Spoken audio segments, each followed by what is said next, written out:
بسم اللہ الرحمن الرحیم۔ السلام علیکم ناظرین۔ سعودی وزارت صحت نے اب سے کچھ دیر پہلے ایک رپورٹ جاری کی جس میں بتایا گیا کہ سعودی عرب میں کرونا وائرس پر قابو پانے کے لیے کئی ماہ لگ سکتے ہیں۔ ایک مریض کی وجہ سے 70 افراد کو وائرس منتقل ہوا ہے۔ ہمیں بڑے چیلنج کا سامنا ہے۔ وزارت صحت نے کہا کہ ہدایات پر سختی سے عمل کیا جائے تاکہ وائرس پر قابو پا سکے۔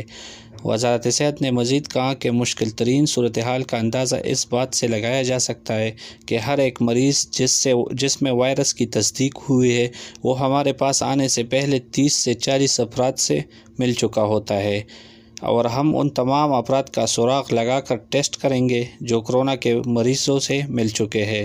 وزارت صحت نے بتایا کہ دنیا بھر میں وبائی مرض کورونا وائرس پر قابو پانے کے لیے کئی ماہ لگ سکتے ہیں۔ وزارت صحت نے کہا کہ سعودی عرب میں کورونا وائرس کے پہلے مریض کا اعلان کو 30 دن ہو گئے ہیں۔ اس عرصے میں مریضوں کی تعداد میں اتار چڑھاؤ آتا رہا ہے۔ اب یہ اندازہ لگانا مشکل ہے کہ کب تک اس پر قابو پایا جا سکتا ہے۔ ناظرین، سعودی عرب کی تازہ ترین نیوز اپڈیٹس کے لیے ہمارے چینل کو ضرور سبسکرائب کیجیے۔